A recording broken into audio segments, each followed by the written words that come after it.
C'est-à-dire d'un côté, l'hypocrisie de la gauche, qui dans son colonialisme, son paternalisme, a caressé les Noirs et les Arabes dans le sens du poil, ne veut pas parler de certains problèmes parce qu'ils sont en mode « attention, l'extrême droite va le reprendre ».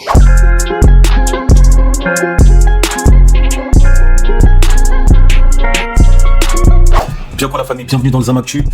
Aujourd'hui on va réagir sur le plateau des grandes gueules sur la mort de Mathis, paix à son âme. On commente, on like, on s'abonne. C'est parti.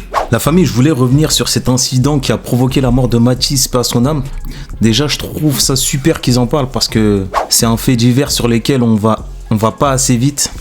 Et pourtant qui selon moi est d'une gravité extrême. On va détailler tout ça. Tout le monde est au courant, sauf visiblement ceux qui font les lois. Eux, visiblement, ne sont pas au courant. Il y a peut-être des consommateurs parmi eux. Ah, il y a peut-être des consommateurs. Alors là, il y a un député quand même qui a ce dossier en main, Vincent Lejoux. Oui, mais en même temps, tout le monde. alors pour rebondir sur ce que vient de dire Appel, pendant qu'il y a un député très sérieux qui a ce dossier en main, il y a un autre député dont on ne citera pas le nom qui achète de la drogue à un dealer mineur. Voilà, c'est ça la vérité. C'est ça la vérité. Donc, toujours député. Ouais, et toujours député. Et nous députés. Je m'étonne, ou plutôt je ne m'étonne pas, de retrouver toujours les mêmes profils, c'est-à-dire des délinquants multirécidivistes pour des délits de la route, des actes de violence, du trafic de stupéfiants. Il était parfaitement connu, hein, on peut le retrouver dans les archives. Il a un très beau palmarès. Et ben, je pense qu'encore une fois, c'est la preuve d'un laxisme certain et qu'il aurait fallu le frapper beaucoup plus fort. Sur les questions de sécurité, il n'y a que la répression qui marche, c'est prouvé. Et donc, si on avait une politique beaucoup plus répressive, et si d'ailleurs ce type avait été derrière les barreaux pour ses précédents délits, au lieu d'être dehors au volant d'une voiture sous protoxyde d'azote, eh bien, la victime ne serait pas morte. Voilà. Et le pire, c'est que ce type, ce criminel va ressortir. Voilà. Alors que sa place n'est pas dans nos rues. Monsieur Jean-Loup Bonanni a complètement raison. Je me demande même si le laxisme, c'est pas le plus grand danger de France en vérité. Toujours le même type de profil, un récidiviste. Et là où j'aime bien le propos de ce monsieur, c'est qu'il n'a pas la bêtise de pointer la couleur de peau ou la religion. Comme je dis toujours, ce sont les actes des uns et des autres qui doivent être condamnés, rien d'autre. Bref, donc un récidiviste qui va profiter des failles du système. Moi, la famille, je suis un mec de banlieue. Donc bien sûr que j'ai des amis qui ont déjà profité de ce même système laxiste. Mais quand ce système laxiste en vient à ôter la vie d'un pur innocent, 19 ans, étudiant, en pleine croissance, c'est tout simplement de l'injustice. En plus, il a été adopté, donc on imagine assez facilement que la vie, elle n'a pas dû être simple pour lui. Il me donne quelques précisions là par SMS. Il me dit le protoxyde s'élimine complètement au bout de quelques minutes d'inhalation. Oui, c'est pour ça qu'il sera peut détecter. Indétectable au bout de 5 à 10 minutes. Il a complètement quitté l'organisme. Même la prise de sang ne le détectera pas. Mais les effets neurologiques, comme le disait Abel, altération de la vigilance, euphorie, perte des réflexes, peuvent persister bien après la disparition du gaz. Le protoxyde d'azote, donc les ballons. Mais ça représente qu'une partie du problème. Même s'il n'y a pas les ballons, il y aura eu autre chose. Shit, bœuf, cesse, alcool. T'as l'impression que les politiques, ils parlent tous de fermeté, mais t'as personne qui l'applique réellement.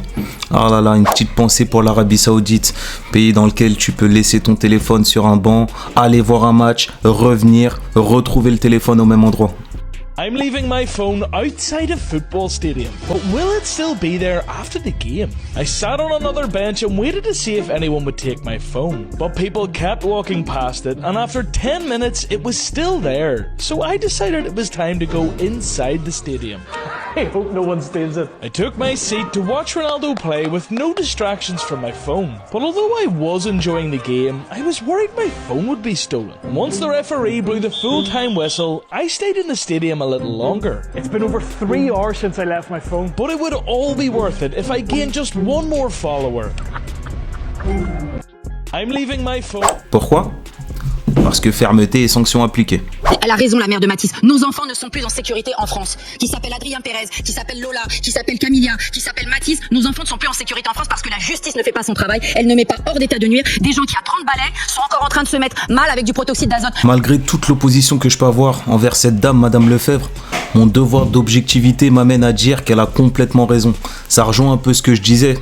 Alors là, on attend. Je suis un peu, en effet, moi, je suis tout à fait d'accord avec ce que vient de dire notre auditeur. Alors, il y a beaucoup de choses qui m'étonnent. C'est-à-dire que, alors que Noël était un délinquant multirécidiviste bien connu des services de police, qui était en excès de vitesse, en refus d'obtempérer, au volant d'une puissante voiture à l'âge de 17 ans, sans permis, il y a eu des émeutes. Alors que, pour Mathis, là, il n'y a pas d'émeutes. On ne brûle pas des voitures. Bon, moi, donc, je suis un peu surpris. Et peut-être parce que ce n'est pas exactement le même genre de public derrière. Et, deuxièmement, c'est que là, je me demande Kylian Mbappé, moi, que j'aime beaucoup, ou Omar Sy, qui est un excellent acteur, mais qui avait fait des tweets après la mort du petit ange Naël, qui n'avait absolument rien d'un petit ange. Pourquoi est-ce que là, il n'y a pas le même engagement derrière, justement, Mathis, c'est un enfant adopté qui venait d'Haïti. Un enfant adopté qui venait d'Haïti. Il avait été adopté pour fuir la misère et la violence.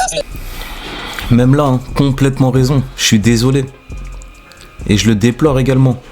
Loin de vouloir plaire à Zemmour et à l'extrême droite, hein, mais juste par souci d'objectivité. Au-delà de s'en prendre aux stars qui ne prennent pas parti pour Matisse, il y a quand même une hypocrisie légendaire dans notre capacité à s'indigner d'un meurtre seulement lorsqu'il est commis par un Condé. Et pourtant, comme dit Dossé, Faut pas me parler de ref, parce que je connais plus de mecs de test tués par des mecs de test que de mecs de test tués par des keufs. et je me demande vraiment pourquoi. Sommes-nous animés par une haine anti-flic naturellement ? Ou alors avons-nous une image tellement mauvaise des keufs au point de faire l'amalgame et de considérer que le policier est notre ennemi ? Peut-être que t'as la réponse, mon ref. Dis-le-moi dans les commentaires. Citer Naël parce que c'est le cas, mais je comprends ce que veut dire l'auditeur. Les gars, là je suis obligé de mettre pause. Je suis obligé de mettre pause et de me préparer à kiffer parce que quand monsieur Abel Boilly s'apprête à parler, il n'y a que de la pertinence qui sort de sa bouche. Il est factuel, sincère, nuancé. Tout ce que j'aime. Mais il faut aller au bout du truc et il faut parler de la communication de toute la classe politique. C'est-à-dire d'un côté, l'hypocrisie de la gauche qui, dans son colonialisme, son paternalisme, a caressé les Noirs et les Arabes dans le sens du poil, ne veut pas parler de certains problèmes parce qu'ils sont en mode « attention, l'extrême droite va le reprendre ». Mais ah là là. Et voilà. En 10 secondes seulement, il m'a fait kiffer. Les gars, je suis exactement sur la même ligne que lui sur ce propos. Et comme sur beaucoup d'autres d'ailleurs, hein. J'ai un gros problème avec cette gauche qui refuse de parler d'insécurité ou alors le fait de manière assez discrète. Faut que cette gauche sache qu'elle aurait beaucoup plus à gagner en n'évitant pas de parler de ces sujets-là. Je suis persuadé qu'une majorité des gens de gauche pensent comme ça. Et mieux encore, elle gagnerait même des électeurs de droite. Bref, cette capacité à mettre certains problèmes sous le tapis, ça me fascine. l'hypocrisie aussi de l'autre côté de l'échiquier politique, où je suis désolé, si ça avait été un blanc, Matisse, Éric Zemmour aurait crié au francocide. Ça aussi, il faut le dire. On est d'accord. Ils sont tous coupables. J'ai regardé Éric Zemmour, Jordan Bardella. Éric Zemmour, il a préféré parler d'un délinquant soudanais sur ses réseaux. Si Matisse avait été blanc, on aurait crié au francocide. Pourtant, Matisse, il était originaire d'Haïti, il était français. Parce que vous avez des gens pour qui être français, c'est la priorité. D'abord être blanc, après en dessous, il faut toujours prouver. Donc si on va sur ce sujet-là, ne soyons pas hypocrites. L'hypocrisie de la gauche, l'hypocrisie de l'autre. Et voilà, encore une vérité qu'on n'entend pas beaucoup hein, d'ailleurs dans les médias. C'est ça qui est bien. C'est vrai que Zemmour, il relaie les faits selon la couleur de peau et la religion. Donc là, il s'est fait un peu choper. Il s'est fait un peu prendre à son petit jeu.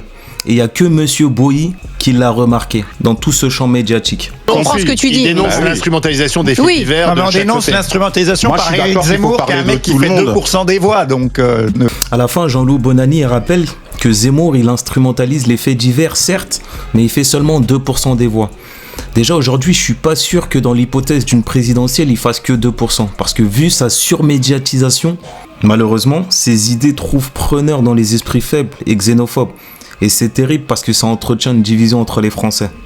Et pour conclure, que dire à part une grosse pensée, une grosse pensée pour les parents de Matisse. On espère que Matisse soit dans les meilleures conditions là où il est actuellement. On espère que Dieu lui accordera une issue favorable. Tu vois là, on a son petit frère qui va devoir grandir sans son frère. Et la douleur de sa mère et de son père, je pense qu'on se met même pas à sa place une seconde. On se met pas à sa place. Bref. La famille, dis-moi ce que t'en as pensé dans les commentaires. Commente, like, abonne-toi. Paix sur vous.